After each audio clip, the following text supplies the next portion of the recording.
សួស្តីអ្នកទាំងអស់គ្នាសូមស្វាគមន៍មកកាន់ Iro Onidari ក្នុងវគ្គ Discovery Japan ក្រោមប្រធានបទអាងទឹកក្តៅអុងសែននិងរថេនហ្វូរ៉ូអុងសែនគឺជាទឹកក្តៅដែលហូរផុសចេញពីក្រោមដីពីធម្មជាតិហើយវប្បធម៌នៃការតាមទឹកក្តៅនេះត្រូវបានចាក់ឫសយ៉ាងជ្រៅទៅក្នុងជីវភាពរបស់ប្រជាជនជប៉ុនតាំងពីយូរលង់ណាស់មកហើយមានសមាសធាតុជាច្រើនដែលអំណោយផលពីធម្មជាតិនៃទឹកដែលផុសចេញពីក្នុងដីនេះត្រូវបានគេដឹងថាអាចជួយសម្រាលភាពនឿយហត់អស់កម្លាំងនិងធ្វើឲ្យស្បែកភ្លឺរលោងស្អាតបានផងដែរចំណែកឯរថេនហ្វូរ៉ូគឺជាការត្រាំទឹកក្តៅនៅកន្លែងបើកចំហគ្មានដំបូលដែលអាចឲ្យអ្នកចូលត្រាំទឹកក្តៅបណ្ដានិងគយគន់ទេសភាពខាងក្រៅបានបណ្ដា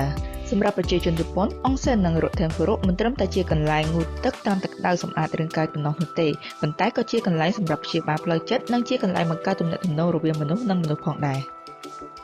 ក្រៅពីអុងសែននិងរថេនហ្វូរ៉ូប្រទេសជប៉ុនក៏មានកន្លែងងូតទឹកសាធារណៈជាច្រើនផ្សេងទៀតផងដែរដូចជាសេនតូឬយើងហៅថាផ្ទះងូតទឹកស្ប៉ាសុខភាពនិងផ្ទះងូតទឹកបែបទំនើបទាំងនេះគឺមាននៅក្នុងសៀវភៅ Irodori ហើយបើចាប់អារម្មណ៍ចង់ដឹងបន្ថែមអាចចូលទៅកាន់ link ខាងលើបានចាំជួបគ្នាជាមួយ Iro នេះនៅវីដេអូក្រោយៗទៀតណា